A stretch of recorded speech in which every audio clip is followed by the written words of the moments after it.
So let's start. ये article आया था द हिंदू में 13 जुलाई को।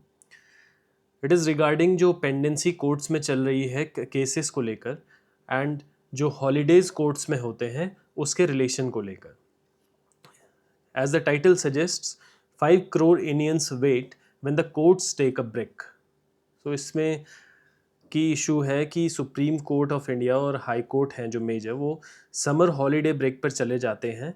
भले ही कुछ बेंचेस जो हैं, वेकेशन बेंचेस, वो फंक्शन करती हैं जो अर्जेंट मैटर्स को सुनते हैं।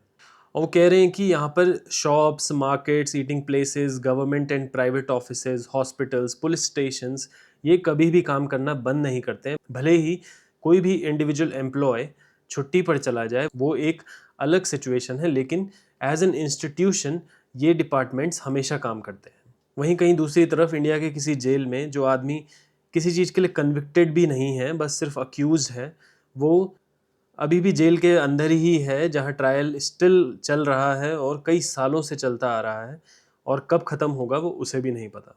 और कई बार तो ये देखा गया है कि जो सेंटेंस उनको अपने किए हुए क्राइम के लिए अगर वो प्रूव होता है, जो सज़ा उन्हें काटनी थी, उससे ज़्यादा वो ट्रायल पीरियड में ही अपनी जो जेल के अंदर ज़िंदगी है वो काट चुके होते हैं। तो ये तो रही बात बैकड्रॉप की, एक सिचुएशन की, कि क्या इंडिया में एक सिचुएशन है जस्टिस सिस्टम को लेकर। दूसरी तरफ अभी हम आते हैं जो बैकलॉग जुडिशरी में चल रहा है। इसमें ये बताते हैं कि जून 1 से लेकर जुलाई 12 तक सुप्रीम कोर्ट अपनी समर ब्रेक पर चला जाता है, जिसमें सिर्फ 3 या 4 बेंचेस ही बैठती हैं जो इम्पोर्टेंट मैटर्स को हेयर करती हैं। अदरवाइज फुल कोर्ट रन नहीं होता। और 6 हफ्तों के लिए लगातार जो दुनिया की सबसे ज़्यादा पॉपुलस कंट्री का सबसे पावरफुल कोर्ट है, वो ऑफ हो जाता है, छुट्टी पर चला जाता है। अब यहीं कंपेयर करते हैं कि ये क्यों सीरियस है।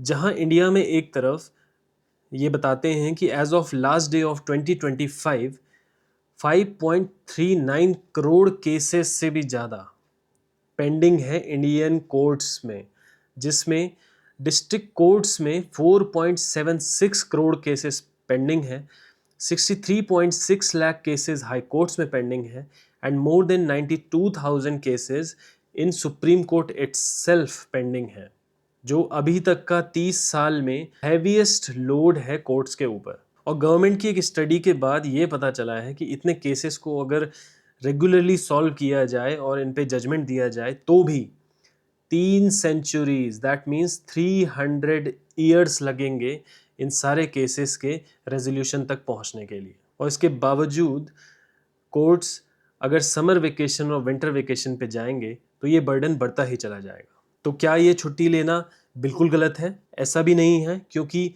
जजेस भी डिज़र्व करते हैं अपनी हॉलीडेज़, और उनके ऊपर भी जो बर्डन है उसका भी कोई उन्हें आउटलेट चाहिए। अदरवाइज वो भी ह्यूमन ही हैं और वो उनको भी सैचुरेशन फील होता है। और इस रेसेस के टाइम में जो रिजर्व जजमेंट्स होते हैं सुप्रीम कोर्ट के या हाई कोर्ट के, उनको जिनमें बहुत ही डिटेल्ड एनालिसिस चाहिए होता है और बहुत ही लंबे लंबे जजमेंट्स उनको लिखने होते हैं, वो करने का उन्हें एम्पल अमाउंट ऑफ टाइम भी मिल जाता है। इसमें एक इम्पॉर्टेंट बात ये है कि इंडियन जजेस are among the most overworked in the world. India के ऑनरेबल जजेस के ऊपर जो बर्डन है वर्क का, वो वन ऑफ द हाईएस्ट है दुनिया में। बट जो की ऑब्जेक्शन या की पॉइंट ये हाईलाइट करते हैं वो ये कि ये नहीं बोल रहे हैं कि जजेस को रेस्ट नहीं करना चाहिए या हॉलीडेज पे नहीं जाना चाहिए। बस ये इतना कह रहे हैं कि पूरा का पूरा जो इंस्टीट्यूशन है उसको छुट्टी पर नहीं जाना चाहिए, वो भी 6+ वीक्स के लिए हर साल। और ये जो सिनेरियो है या फिर ये जो सिस्टम है, वो कॉलोनियल उससे चला आ रहा है, जिसमें जो कैलेंडर बिल्ट था इंग्लिश जजेस के लिए, वो इंडिया की जो हीट है, इंडिया का जो टेम्परेचर डिफरेंस है कंपेयर टू जो उनका होमलैंड था ब्रिटेन, इंग्लैंड, वहाँ के अकॉर्डिंग उनको यहाँ सरवाइव करने में दिक्कत होती थी। इसलिए उन्हें हर साल छुट्टी दी जाती थी समर्स में और विंटर्स में, इसलिए क्योंकि क्रिसमस हॉलीडेज होते हैं। एंड टोटल जो साल में कोर्ट हेयरिंग करते हैं वो अराउंड 190 डेज है एक साल में। सो असल में हेल्प होगी किस चीज़ से, इसका आंसर क्या है? इसमें ये बताते हैं कि जुडिशरी की ओन जो वॉच डॉग्स हैं, उन्होंने कई बार रिक्वेस्ट किया है दैट ये कंप्लीटली जो जुडिशियल रेस्ट है इस चीज़ को और एडवर्सली अफेक्ट करेगा, ना कि किसी भी वे में पॉजिटिवली बेनिफिट करेगा या फिर इस बर्डन को कम करने में हेल्प करेगा। वहीं दूसरी तरफ पार्लियामेंट्री स्टैंडिंग कमेटी 2023 में, जिसने एंटायर कोर्ट को वेकेशन पर जाने को लेकर ऑब्जेक्शन किया था और प्रपोज किया जो कोर्ट है वो रोटेशन बेसिस पर वेकेशन पर जाए। फॉर एग्जांपल जैसे हॉस्पिटल है तो वो अपने वार्ड्स खाली नहीं कर देता एक टाइम पर कंप्लीटली कि सारे डॉक्टर्स और नर्सेज जो हैं वो छुट्टी पर चली गई। इनफैक्ट वो एक सिस्टम डेवलप करते हैं जिसमें अगर कोई डॉक्टर वेकेशन पर जा रहे हैं तो उनकी जगह लेने कोई दूसरे डॉक्टर आ जाते हैं या फिर नर्सिंग स्टाफ आ जाता है।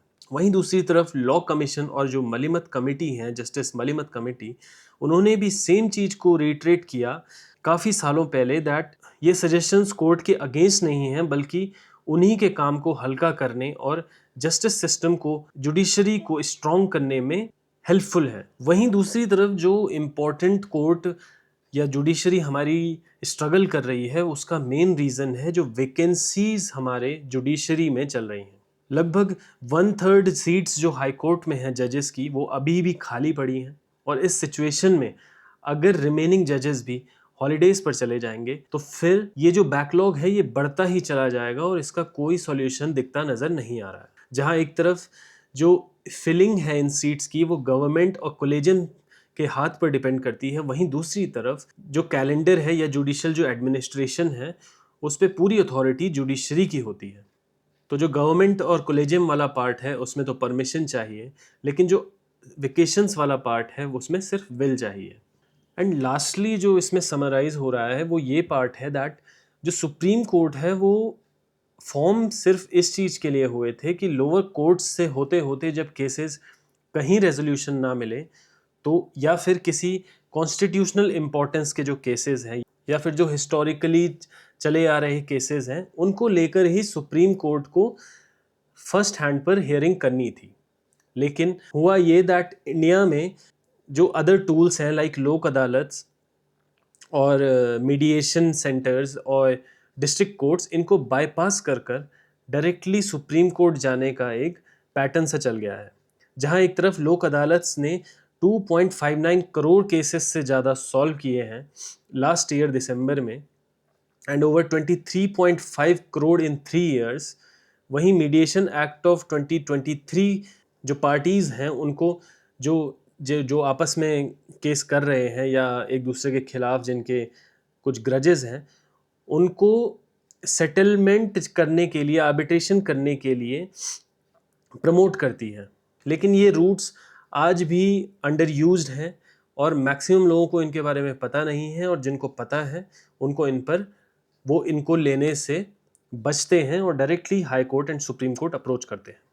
हमारी जुडिशरी से जो भी ऑनरेबल जजेस रिटायर होते हैं एट द एज ऑफ 62 और 65, उनके पास एक इमेंस अमाउंट ऑफ एक्सपीरियंस होता है जुडिशरी को लेकर या फिर लॉ को लेकर। और इस बात को समझकर अगर जो सिटीजन्स हैं वो भी जो क्वासी जुडिशियल बॉडीज़ हैं, ट्रिब्यूनल्स हैं, उनके डोर पर जाकर नॉक करें, अप्रोच करें और कोशिश करें कि अगर उन्हें सॉल्यूशन वहीं से मिल जाए तो अननेसेसरी जो कोर्ट का बर्डन है वो पाइलअप नहीं होगा और डिस्पोजल रेट भी तेजी से बढ़ेगा। अदरवाइज जजेस भी ओवरबर्डन रहेंगे, सिटीजन्स स्ट्रगल करेंगे और जस्टिस हमेशा वेट करता रहेगा उन 5 करोड़ लोगों के लिए। सो इस आर्टिकल में तो इतना ही था।